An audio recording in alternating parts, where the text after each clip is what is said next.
It is wonderful to be here in the Upper Peninsula with so many Yoopers. How many of you are Green Bay fans, too? Yeah. I've been seeing too many Green Bay fans lately. It is great to be here. It is great to be at Northern Michigan University. We've got some wonderful guests here that I just want to mention. First of all, somebody who is as good a public servant, not just good at what he does, but good at heart, and works tirelessly on behalf of the entire state. Your senior senator, Carl Levin, is here. So.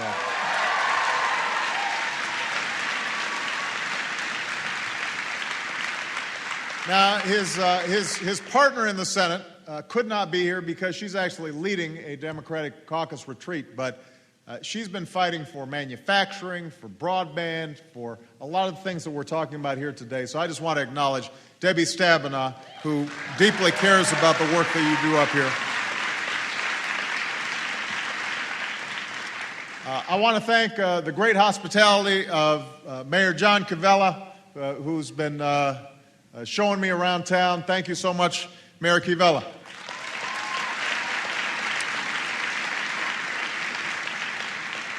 The president of Northern Michigan University, Dr. Les Wong, is here.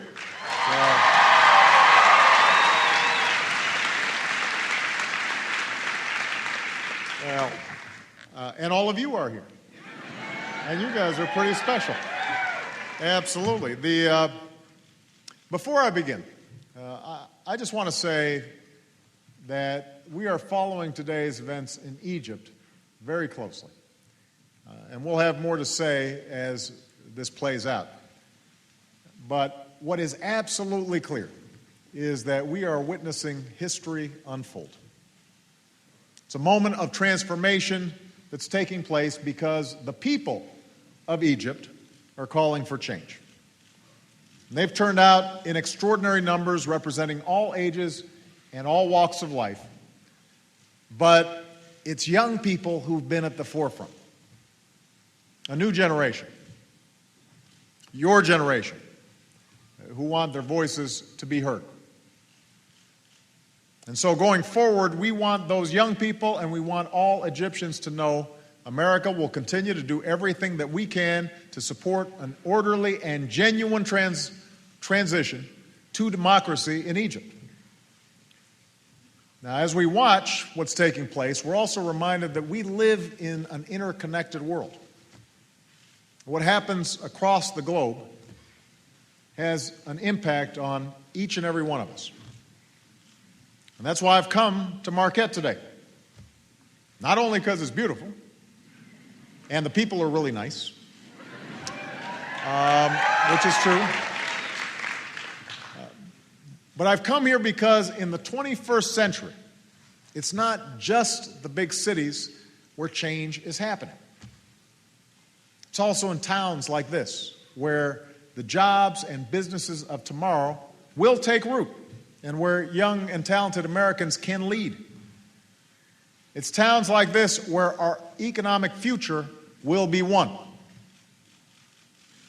Now, in the short term, the best thing we can do to speed up economic growth is to make sure families and businesses have more money to spend. And that's exactly what, I got a little applause there. That's exactly why we passed those tax cuts in December. That's what it's doing. Because Democrats and Republicans came together, Americans' paychecks will be a little bigger this year. And businesses will be able to write off their investments. And companies will grow. And they'll add workers. But we've got more to do. Our measure of success has to be whether every American who wants a job can find a job. Whether this country is still the place where you can make it if you try.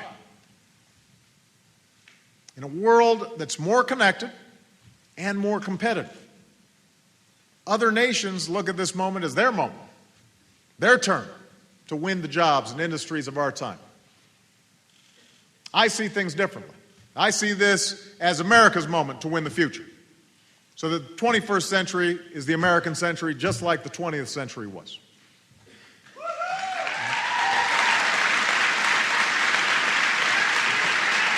Yes, we can. But to do this, we're going to have to up our game, Marquette. We've got to up our game. To attract the best jobs, the newest industries, we're going to have to out-innovate, out-educate, out-build. We're going to have to out-hustle the rest of the world.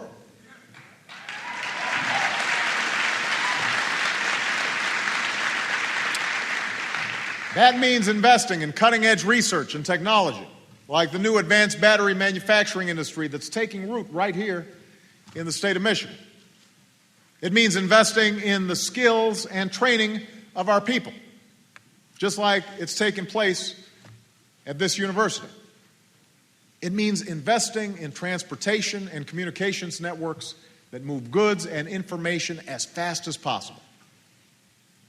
And to make room for these investments, we're going to have to cut whatever spending we can do without.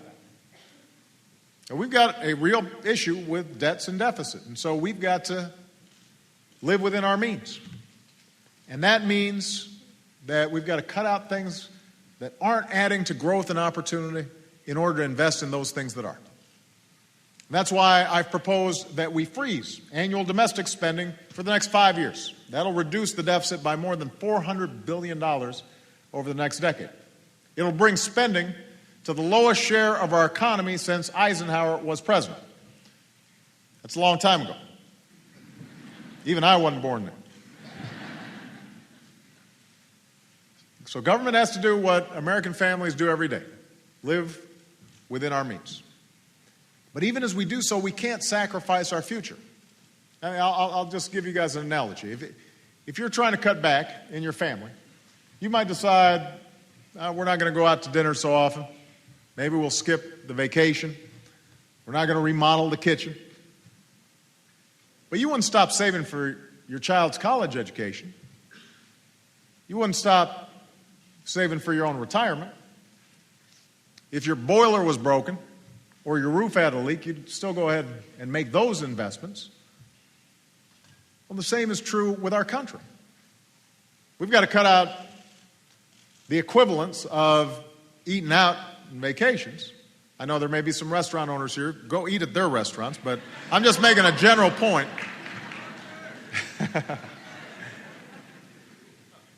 Even as we cut out the things we can't afford to do without, we've got a responsibility to invest in those areas that will have the biggest impact on our future. And those things are innovation, education, and infrastructure. And that last area, infrastructure, is why I've come here today.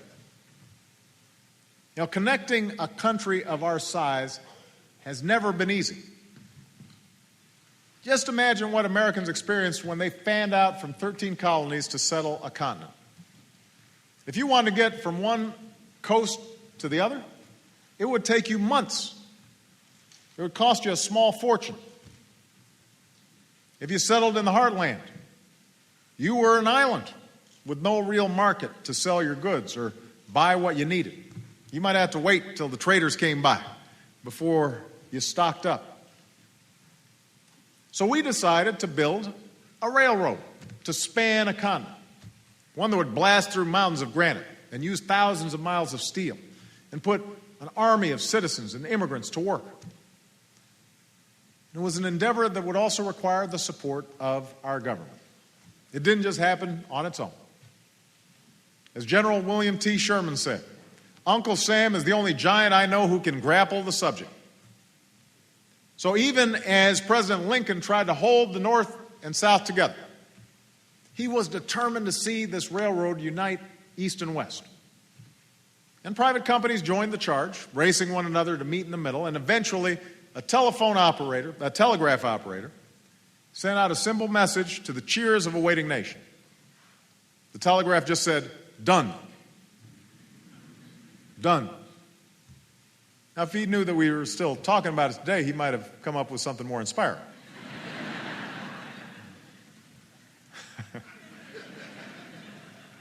But overnight, the Transcontinental Railroad laid the way for a nationwide economy, not a bunch of local economies, but a nationwide economy. Suddenly, a cross-country trip was cut from months to days. The costs to move goods and mail plummeted. Cowboys drove cattle to rail cars that whisked them back east. Entrepreneurs could sell anything, anywhere. After the railroad was completed, a newspaper proclaimed, "We are the youngest of peoples, but we are teaching the world to march forward." Teaching the world to march forward. That's who we are.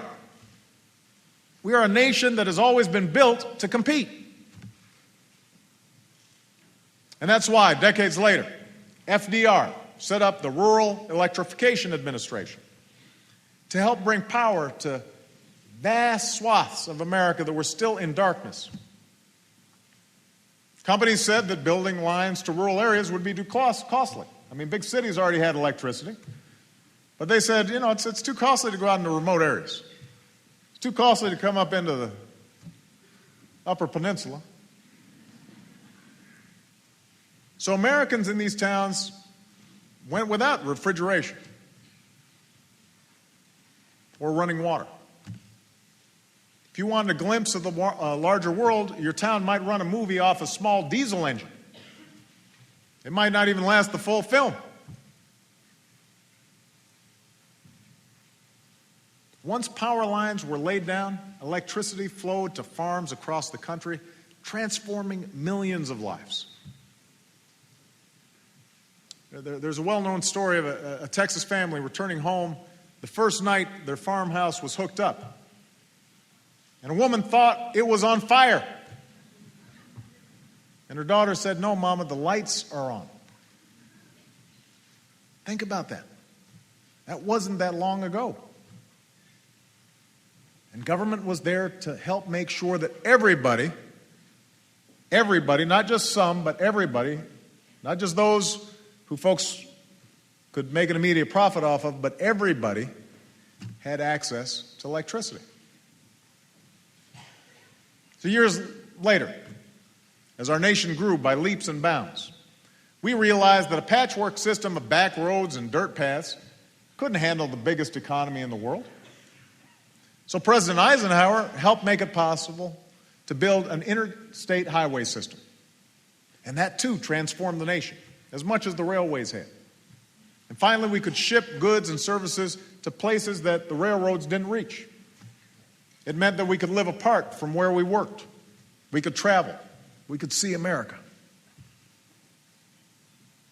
Each of these achievements, none of them just happened. We chose to do them. We chose to do big things. And every American benefited, not just from new conveniences, not just from the jobs created by laying down new lines or tracks or pavement. We benefited enormously from new economic growth, from the scores of businesses that opened near each town's new train station or new power line or new off-ramp. So this is a new century. And we can't expect tomorrow's economy to take root using yesterday's infrastructure. We got to think about what's the next thing, what's the next big thing, and make sure that we're at the forefront just like we were in the last century. Today, news companies are going to seek out the fastest, most reliable ways to move people, goods, and information, whether they are in Shanghai or in Chicago. So if we want new jobs and businesses here in America, we've got to have the best transportation system and the best communication network in the world. It's like that movie, Field of Dreams. If we build it, they will come. But we've got to build it. We've got to build it. Over the last 2 years, we've begun rebuilding for the 21st century. This is a national project that has meant thousands of jobs for the hard-hit construction industry. And I've now proposed redoubling these efforts. We want to put more Americans to work repairing crumbling bridges and roads. Within 25 years, our goal is to have 80% of Americans with access to high-speed rail, which could allow you to go to places in half the time it takes by car. Within 5 years, we want to make it possible for businesses to put high-speed wireless services in reach of virtually every American.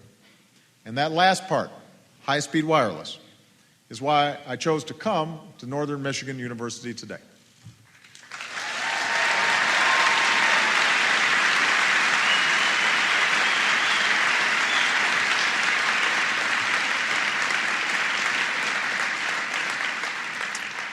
Now, let me give you some context. Today, more than 90% of homes in South Korea subscribe to high-speed broadband. They just have better networks than we do. In America, the nation that created the internet, by the way, because of government investment, didn't just happen by itself magically. Because of government R&D, we created the internet, but yet only 65% of households here in America can say the same. When it comes to high-speed internet, the lights are still off in 1/3 of our households. 1 out of every 3 households in America don't have that same access. For millions of Americans, the railway hasn't showed up yet. And for our families and our businesses, high-speed wireless service, that's the next train station. It's the next off-ramp. It's how we'll spark new innovation, new investment, new jobs. And you know this here in Northern Michigan. That's why I showed up, in addition to it being pretty and people being nice. For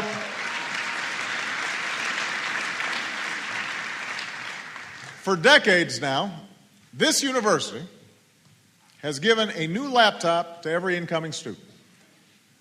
Wi-Fi stretched across campus. But if you lived off campus, like most students and teachers here, you were largely out of luck. Broadband was often too expensive to afford.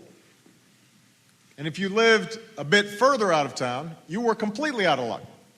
Because broadband providers, they often won't build networks where it's not profitable, just like they wouldn't build electrical lines where it wasn't profitable. So this university tried something new. You partnered with various companies to build a high-speed, next-generation wireless network. And you managed to install it with 6 people in only 4 days without raising tuition. Good job. Good job, Mr. President.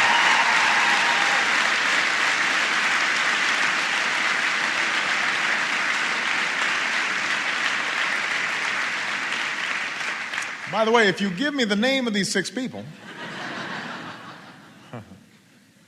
there's a whole bunch of stuff in Washington I'd like to see done in 4 days with 6 people.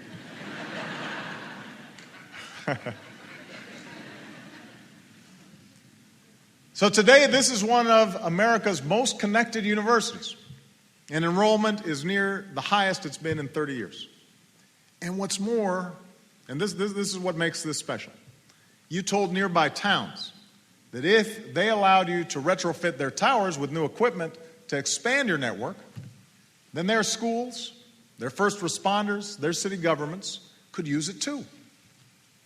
And as a result, police officers can access crime databases in their cars, and firefighters can download blueprints on the way to a burning building. And public works officials can save money by monitoring pumps and equipment remotely. And you've created new online learning opportunities for K through 12 students as far as 30 miles away, some of whom can't always make it to school in a place that averages 200 inches of snow a year.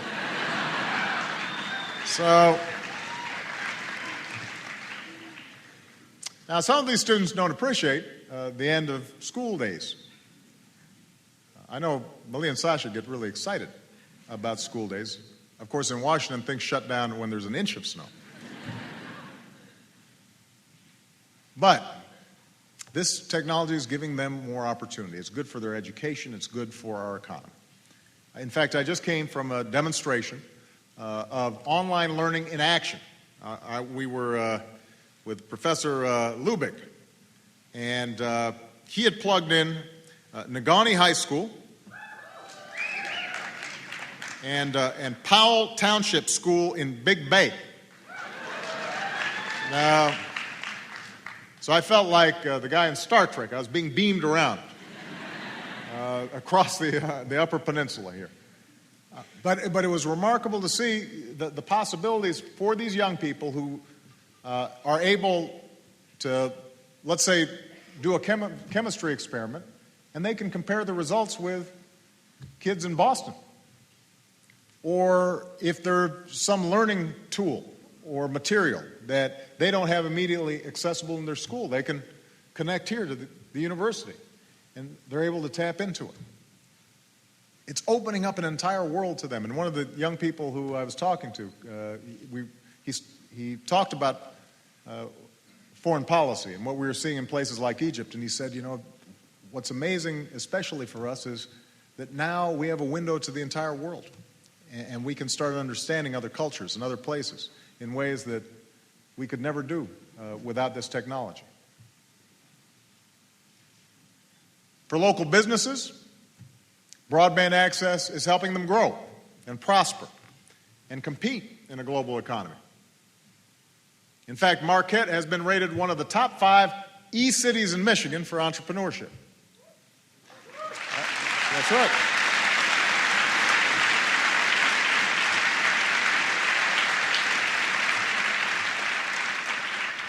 So here's a great example. Getz's Clothiers. The Getzes are here. Where are the Getzes? They're around here somewhere. They're there, right there. This is a third-generation, family-owned Marquette institution. They've occupied the same downtown store for more than a century. But with the help of broadband, they were recently listed as one of America's 5,000 fastest-growing companies. Now, how'd they pull that off? Obviously, they've got great products, great service. But what's also true is online sales now make up more than 2/3 of their annual revenue. Think about that. You got a downtown department store. Now 2/3 of its sales are online. It can process more than 1,000 orders a day, and its workforce is more than doubled. So you've got a local business with a global footprint because of technology. Now, if you can do this in snowy UP, we can do it all across America. In fact, many places already are. So in Wagner, South Dakota, patients can receive high-quality, life-saving medical care from a Sioux Falls specialist who can monitor their EKG and listen to their breathing from 100 miles away. In Ten Sleep, Wyoming, I love the name of that town, Ten Sleep. It's a town in Wyoming of 300 people. A fiber optic network allowed a company to employ several hundred teachers who teach English to students in Asia over the internet 24 hours a day. You've all heard about outsourcing. Well, this is insourcing, where overseas work is done right here in the United States of America.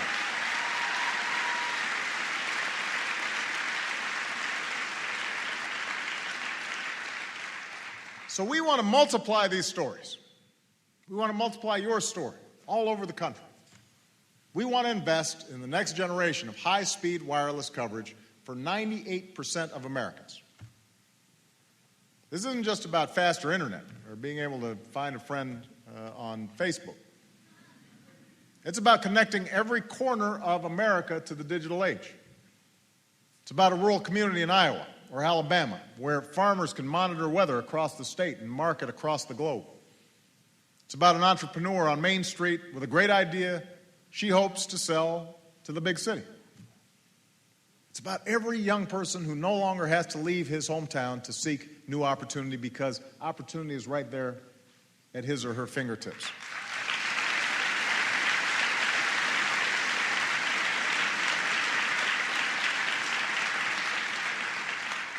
So to make this happen, we're going to invest in research and development of emerging technologies and applications.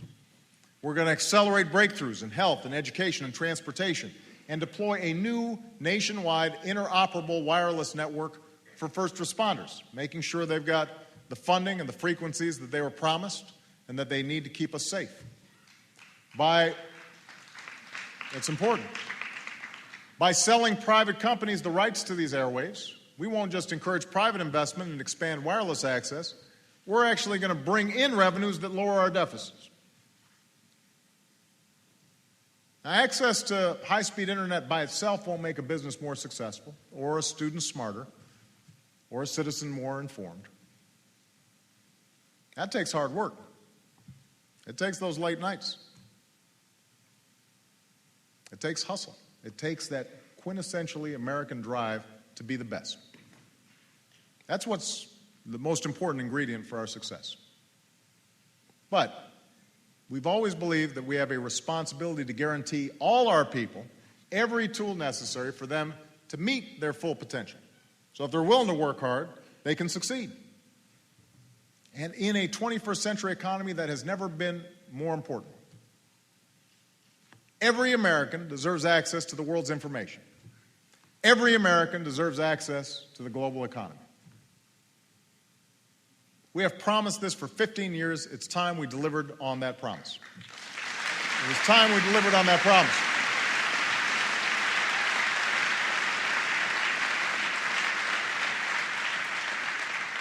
So connecting our people, competing with the rest of the world, living within our means without sacrificing what's required to win the future.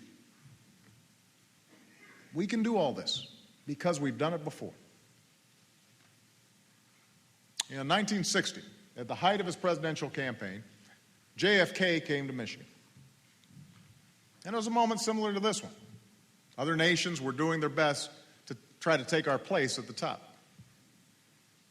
And here in Michigan, he made it clear that if we wanted to keep from being knocked off our perch, there could only be one goal for the United States.